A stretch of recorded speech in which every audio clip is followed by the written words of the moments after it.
Welcome to the Whiskey Vault. I tried to plant my feet and I was moving too quickly backwards, and it didn't work. I thought you were gonna go all the way. No. I was trying to see if I could hold it in. I stepped back and then went, nope, can't do it. Okay. It's Rare Whiskey Friday. Yeah. Now I have a confession. You want to do that? No. Here's the thing. I have a confession. I've fully intended for the last 2 weeks. 2 weeks. Yeah. To memorize that whole thing and just like hand it to you. Right. Like, because eventually I'm going to go, hey, y'all, let's make fun of Daniel for a moment. Yeah. But then you're going to do it perfectly. But I just keep forgetting up until the moment when I'm doing the research and I realize one of these is a Friday video. Okay. And I'm like, damn it. Okay. Never mind. I'll do it next time. No, this is what's really happening. Because I know, because I've walked up to your office door and I've looked through the little window and I've seen you and I see your little mouth moving, your little hobbity mouth. I'm practicing. And you're practicing over. You've been doing this for weeks. And I still don't have it. Because it's such a precise, exquisite message with so much nuance that the level of performance necessary to flawlessly execute this introduction to what Rare Whiskey Friday is. I wonder what I'm saying. You are capable of some things, but this thing is. Say this out of love. It is beyond you. I wonder what the mash bill is on this. It's probably all barley. It's if it's a single Scotch, it's all barley. Single Scotch. Do the intro, Daniel. Do the intro. It's Rare Whiskey Friday. We've had a lot. We're going to drink some rare whiskey. We've already been drinking some whiskeys, obviously. Yeah, but not Do the that intro. many. Do the intro. Which, and now I'm just laughing about the single Scotch. It would have been like so smooth. Not really, but it would have been like, 2.5 out of 5 You probably can't stars. get these where you are, but we're very grateful that we get to try them because Magnificent Bastards sent them. So we're going to drink and do first impressions. You're welcome. God, did you even get one word right? You weren't even trying. You want to tell you? I'm doing the Daniel version. I'll tell you like the gear shift moment to really, because there's the thing you lead up to it and then you have to shift a gear. You want to know what the words are? Welcome to Rare Whiskey Friday. We go through it and review, give first impressions on several different whiskeys. Then here's the gear shift. These aren't necessarily large brands. Sometimes they are. More often than not, that's it. That's the gear shift. Okay. These aren't necessarily large brands. Sometimes they are. More often than not, these are going to be your smaller craft distillers with a lot of distribution. Are you coaching me on what's already going to be a long video? No, look, it's fine. It's fine. I'm telling you. I don't like seeing people struggle. But that's so not true. Did you see John yesterday? Okay. This video is going to come out way after that. But anyway. Okay, yeah. Okay. This is a gift from Gordon Akagi, who upon this bottle... Sorry. We haven't had many whiskeys who at all, have we? This bottle just became a patron saint of whiskey. Gordon Akagi, you patron saint of whiskey.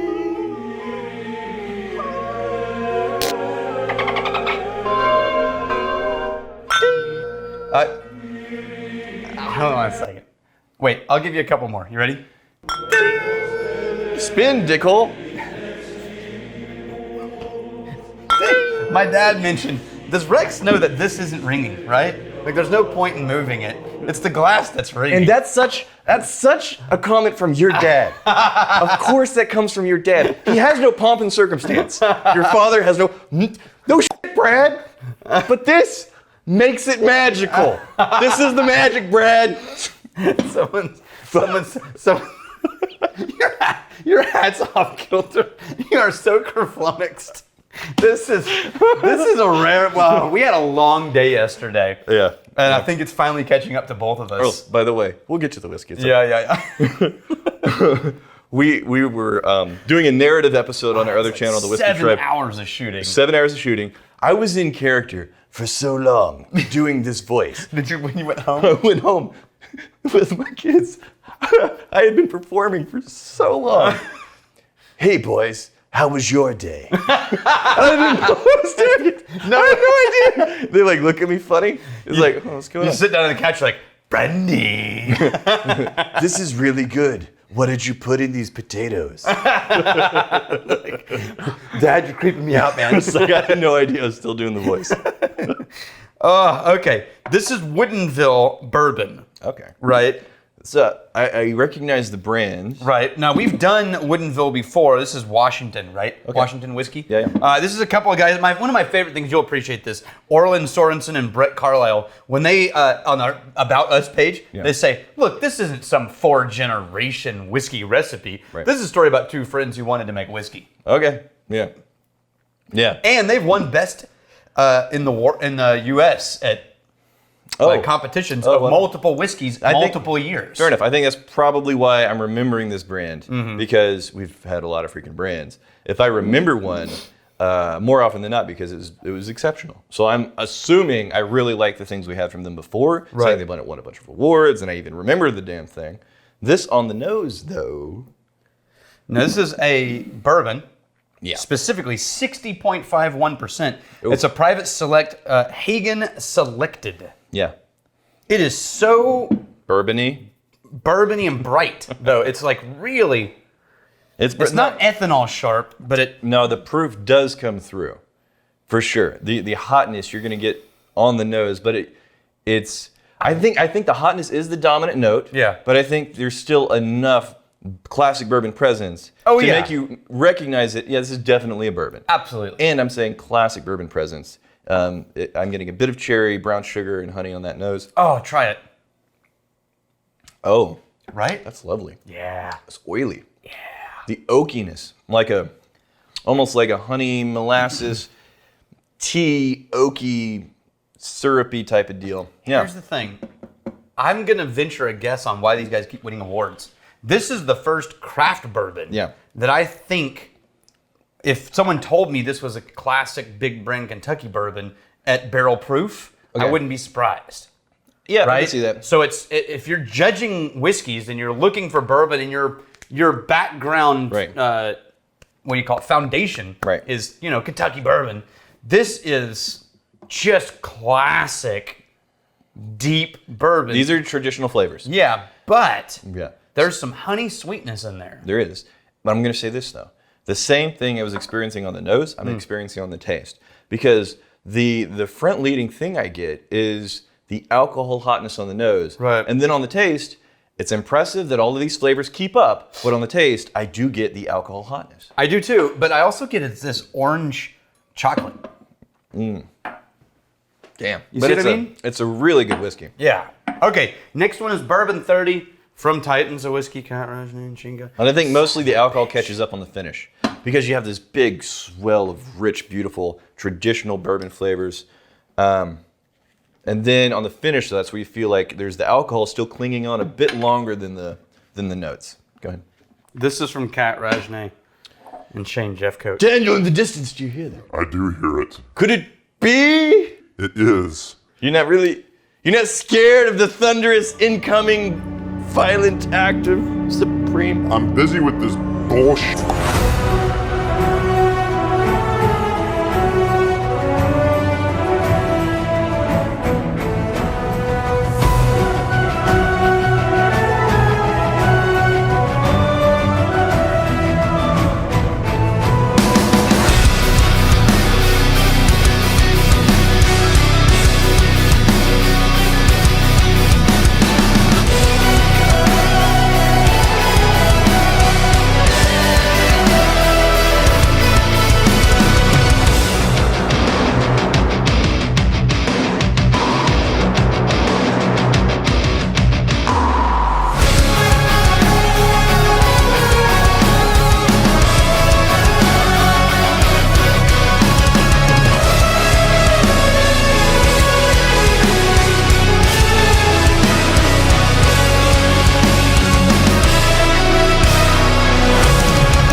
Rajnay and Shane Jeffcoat.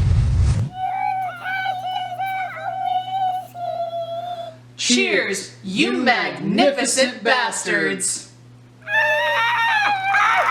supposed to away. No, I'm not cutting I'm not shaving. Away. I'm slicing into the wax so I can do that in one fell swoop. So whenever you do eventually, cut all the way up your arm, I'm going to have a moment of conflict. It's never... Where do I, in fact, call an ambulance? Or just shout, "I told you so," for 10 minutes. As I start just pouring all of the whiskeys all over my body and just rubbing. I'm never going to cut myself. Never going to happen. People don't trust me with a knife, but I haven't cut myself since I was 12 years old. Somebody time code this video. No, I am not. What's it, Brian Brushwood and what's his name, who's always hurting himself? Oh, Jason Murphy. Jason Murphy. I'm not Jason Murphy. I'm not constantly cutting off pieces of my body by mistake. Yeah, what do they call it? They have an injury counter. Yeah. That's pretty good. Okay, this is Bourbon 30. This is Jeff Mattingly, who at one point was at the center of a hotbed of secondary market craze. This is Kentucky Bourbon, 5 years old, that he selected, and now they're making their own stuff. Okay, so right? I mean, and they were. I think they were sourcing, and then they were blending, and it's all over the map. You just said like a big word salad of No, they things. are, and they're doing all of the things. It doesn't. The point is, this is first impressions. We're not going to go into that much detail. Okay. I jumped ahead to the taste. I wasn't getting much on the nose, frankly, because The high proof. it was so much higher proof on the first one. I was kind of blind to pick out anything meaningful on the This nose. is their 90, and it is very herbal to me. On the taste, though, I get a momentary swell of like a vanilla caramel, Yeah, and then it fades. It fades pretty quick for me. there is a vanilla and then licorice. A licorice. Like if you coated, yeah, that's like a dash of licorice in vanilla ice cream. That's the most non-vanilla flavored, but vanilla note bourbon I've tried in a long time. I'm not getting any of the dark and brown sugar, cherry. I'm getting The all vanilla- the cream notes. the vanilla is the front leading flavor for sure. And then that eventually fades, and then I'm left with just like a little bit of a thin honey. And Yeah. some baking spices there. Yeah, interesting. That's nice. I liked it. It's 45% alcohol there. Yeah, it's good. It's not my preference because it reminds me of like, do you prefer root beer or vanilla cream soda? It's like if classic bourbon's the root beer, Right. this is your vanilla cream soda. Yeah, but, and again, I don't want to overstate the vanilla note, but it is the surprise note. Yeah. Because boom, it hits you. That's the biggest, richest note, but that does fade pretty quick, and it gives way to some thinner, more traditional bourbon flavors. At those levels, you would expect at a 45% ABV whiskey. Okay, now we're friends with this distillery, Still Austin, Okay. right? Yes. And Chris Seals. Have no financial relationship. Yeah, But so- whenever we know somebody personally, we like to give a nod to that fact. One of their the marketing guys working with them, Yeah. Aaron Brost, he's a rep. Okay. Emailed and said, "Hey, can I send you a bottle of the new?" And I was like, "Man, I'm gonna get a bottle of that already. Right. Chris is gonna send me one, and I'm gonna do some stuff with it." He's like, "No, I still want to send you one." And I'm like, "Okay, but So I mean, we're gonna have to rep you, even so though I it's, would have done it anyway." it's so whenever there's a rep with a financial interest in getting their product out and building Yeah. awareness, it's just kind of awkward. So we have there's just a momentary moment of moments. It's just kind of awkward.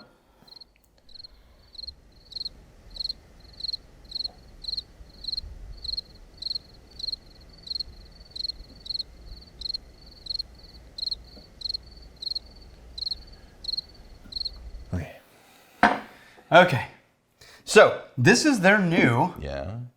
straight bourbon. Oh, so their new straight bourbon Yeah, coming Still out of their Austin. distillery Yes. over there. Texas grain. Okay, because they were doing before they got into bourbon, they were doing some other stuff like gins and Yeah, things. they had all kinds of new mixed spirits Yeah. and like a pepper one. There's mother pepper was really good. Anyway, straight bourbon. Right. Nancy Fraley's involved, Oh, which yeah. you won't be surprised when you smell. We've worked with Nancy too. Mm-hmm. And she is like industry-wide, very well respected. amazing, yeah. For In Texas, there's only 2 distilleries she works with directly. smart things she does. Go ahead. Yeah. Iron Root and Still Austin. Okay. Yeah. But this one, all Texas grain, Yeah. it's got a column still on a Forsyth column still. Mm-hmm. The only Forsyth column still, I think, in the U.S. Definitely the only bourbon column still in Texas. Yeah. And 75 corn, or wait, It's a high 70 rye. corn, 5 barley, 20 rye. Right. I think. It says high rye bourbon. It's 100 and It's 100.4 proof. And just real quick, when a rep is trying to make a good showing, Full bottle? Really? You couldn't send a full bottle? I'm just saying. Hey, Chris sent me a full bottle. Aaron. That's so rude. I'm sorry, I couldn't. No, it's because we know them. It's because we know them. We have to ball bust. Right. I couldn't maintain it anymore because it's so mean. Yeah. Okay. If we didn't know anybody, it would be very tacky. But Yes. Okay. Okay. I just spent 3 different Zoom meetings with Chris. Okay. And a group of magnificent bastards drinking this whiskey. Okay. So I've been drinking this at length, and I'm going to tell you something that took me 3 sittings to find. Okay. I'm going to say it and see if you get it. I'm still on the nose. Are you ready? Okay. No. S'mores. Toasted marshmallow, graham cracker, and milk chocolate. See, I'm not getting that on the nose. And then Hold on. Now, some milk chocolate. Yeah. Right? I'm now so far look away. for the burnt, like not just any marshmallow, but then you let them catch on fire. Right, the charred, crispy. Yeah. Nah, I'm as far as the chocolate. And it's drinkable. Now, here's what I liked about this one. I liked how not overly woody it was for a 2-year-old Texas whiskey. No, we're very far away from woodiness. I'd be interested to see in what kind of environment they're aging these barrels. Normal warehouse. Normal warehouse? Yeah, but you know what they're doing? What are they doing? They're doing Nancy Fraley's proof in barrel concept. So explain what she... So what they do is, as a barrel ages, they will add water and bring the proof down, so that it switches from pulling wood tannin to pulling wood sugar. As it ages, it doesn't get over oaked. Here's the thing. I'm getting like some honey. There's a little bit of that chocolate note in there. This isn't groundbreaking for me. This is like a 50% ish ABV, and the flavors I think aren't quite keeping up to that ABV. At 50%, I would expect the volume to be turned up ever so slightly. And it's surprising to me that this is 2 years in Texas, because holy hell, man. 2 years in Texas, I mean, that's cooking the whiskey. It's going the in and out of the subtlety barrels. on this for that level of time in Texas. It is subtle. And for people, you know what I think they're doing? Holy hell. You know what I think they're doing? I know what you're about to say. I think they're making whiskey to be enjoyable for the most number of people possible. Yes, I know. Okay. Yes. That's what it tastes like. It tastes like... Keep in mind where they are. You're not trying to make something nerdy and multi-layered and complicated, and you have to explore it, and it's just challenging in some you'll ways. get there. No, just very accessible, nice flavors are there. Nothing's going to hurt you, even at 50% alcohol. But for whiskey drinkers, it's not boring. Yeah. Now, here's the thing. They're in Austin. Okay. Just south of the river in downtown. Yeah. And I've heard they have a really nice facility. amazing facility. I've never been. What I've found Yeah. is that when you go there, it's mostly not whiskey drinkers. It's mostly Austinites coming to hang out at a distillery. Right. So I think their biggest real market of people who really love them are not whiskey nerds. Okay. They're just Austinites. Okay. And they do a great job of playing right into that culture. That's interesting as you open this. Oh, I love that distiller. Traverse City? This is a sourced one, I think. Okay. Anyway. The thing that's interesting to me about that is you don't usually see distilleries making those kind of decisions to make pallets for a mass market unless you get into big brand territory. Right. Smaller distilleries, the size of Still Austin-ish, they're usually making things that they personally love. They being like whiskey nerds and distillers, they want to go exploring and making things interesting and figuring out what's possible and blah, blah, blah, blah, blah. But it sounds like they're kind of aiming for the cheap seats, man. They're stepping up to the plate and they want to hit a home run with as many people as possible, but still make a whiskey that if you're just, if you're into whiskey, you consider yourself a nerd, you're not going to be disappointed, but you're also not going to be blown away. Right. Yeah. Fair enough? Yeah. There's so much wax on that thing. Traverse City. Now, we have liked many things coming out of Traverse City. I think this might be a sourced barrel, but I'm not entirely certain. But it's 56.2%. It's barrel proof Traverse City. And this, by the way, is from Magnificent Bastard, finally. Jeffcoat, you magnificent Bastard. Fight. So Do we have any water? that's yours. This? Yeah, that's the one you brought in Woogie. and left here, as far as you know.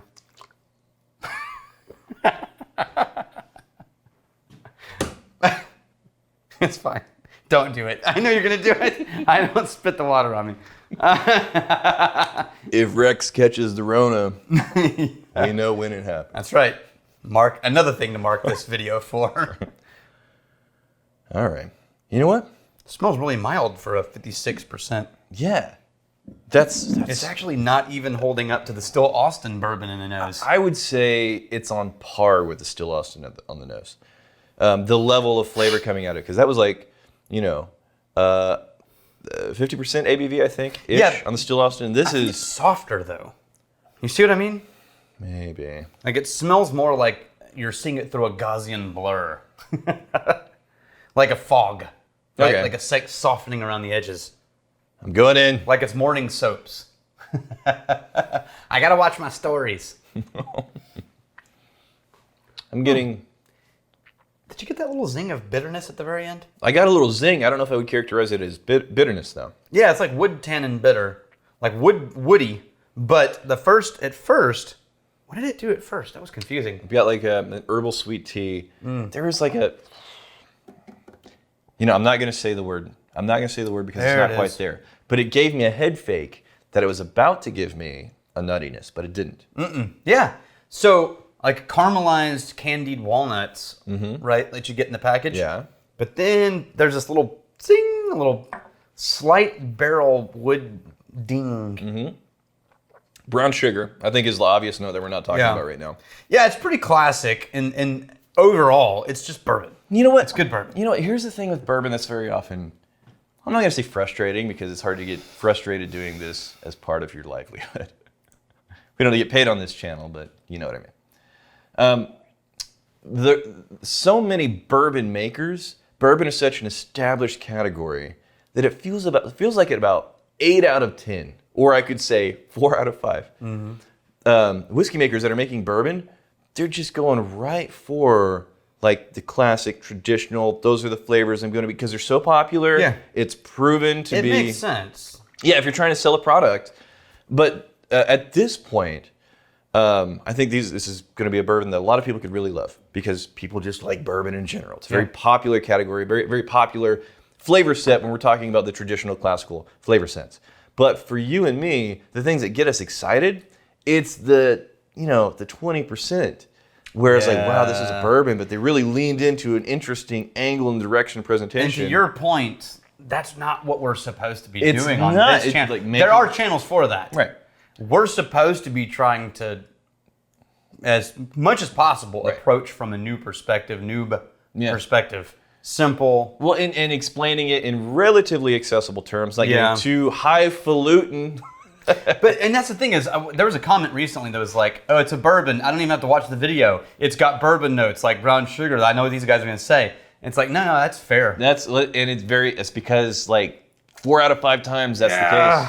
4 out of 5 times that's the case. But the 1 out of 5 times, that's actually some of the most exciting stuff happening in whiskey right now. And that's why they end up, I guess Buffalo Trace is what made it to the voted wall today. Where is it? It's third down on the right. Third down right. Oh yeah, there's not much left in. We need the it. Buffalo. Yeah. Okay. Okay, we did it. We did it. Bye. Here's the fight, stealing and drinking. If you fight me, I fight for a friend. You steal, but you steal your lover's heart. And if you drink, May you drink with us.